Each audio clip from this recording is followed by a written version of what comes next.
I recently, I had uh,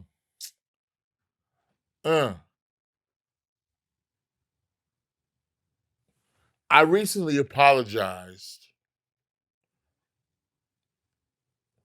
to Battlecat. Over what? Back in the '90s, we got into it. Okay. Okay. The 30-year-old situation here. Yeah. 25 years old. Yeah. Okay, got it. And it kind of separated because he works with Pooh and Snoop and it kind of there was little stuff there. So I was like, you know what? He had commented on something, and I was like, man. So I reached out to him, and I'm just saying this for a reason. I reached out to him and said, listen, brother, if there's anything between us, can we sit down and talk? I don't know if there is. There's nothing between us. I hope that's all under the water. I'm grown. And he hit me back, says, no, man, it's all good. I mean, I appreciate you reaching, And I said, if there's anything you need me for, I'm there. Yeah.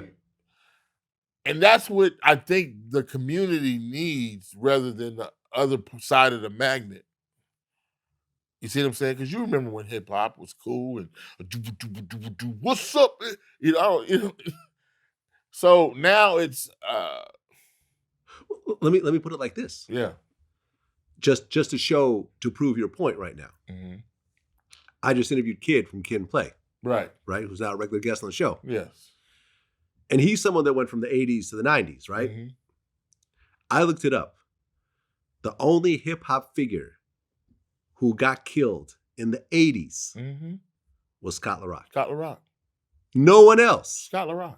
There was hella gangster type rappers. Are you kidding me? KRS-One had guns and shit on the... Rakim was with the shits. Like, all these dudes were... Do you know Eric B's nickname is? What's that? Hook. What for? Because he was a boxer. Yeah. He was knocking motherfuckers out. Right. So what I'm saying is, it's not like hip-hop was suburban in the 80s and it just became gangster rap in the 2000s. Rap came from the street. Cocaine. Crack and rap hit the same time. Okay. I can see that. I can see that, yeah. No, it's a fact. It was a soundtrack. It was a soundtrack. It was a soundtrack to selling dope. Yeah, to selling dope. Boom, boom, boom, boom, boom, boom, boom. Yeah, that's why Boys in the Hood was such a big song. Boys in the Hood, because it told what we was doing. Right. And you fast forward to 2020, and there's like a rapper getting killed every few weeks. Every week. Yeah. Because they don't understand. And I criticized him for it because it's kind of his fault. When Jay-Z creates this whole drug dealer, drug lord, I'm a drug dealer, I'm a drug lord. These kids, we got to do it too, to be like Jay-Z. Not knowing that this is all made up shit. Jay was involved in... No. Hold on.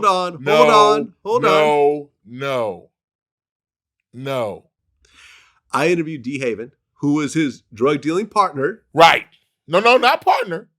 He was the drug dealer. And Jay was with him. Jay was eating chips. How do you do that? No, D. Haven. D. Haven knows the truth. Right. And he's not. Jay was involved, but he was not the kingpin that he lays out in his music. Okay, so you put him in position, but how much of that work was he actually doing himself?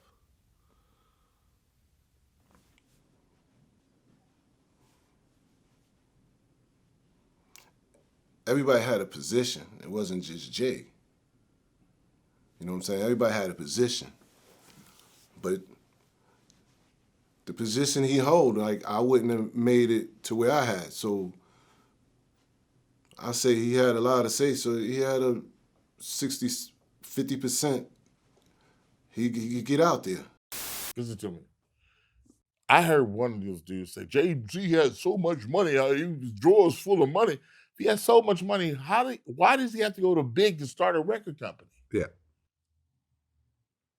Just go start it yourself. All the money's yours. Big's got the money. Yeah. Yeah, Big's got the money. I've interviewed Biggs about that. He's quiet. You know why? He's about that life. Right.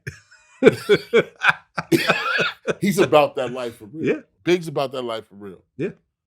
Once a couple doors was closed and they couldn't get the things signed, they had came to me and asked me if I wanted to be a partner. Okay. And you mentioned in an interview, I think with Genius, that you made him an offer that they couldn't refuse. It was a great deal for, that everybody was going to be. It was mutually beneficial for both sides. Okay, so you put up a bunch of money.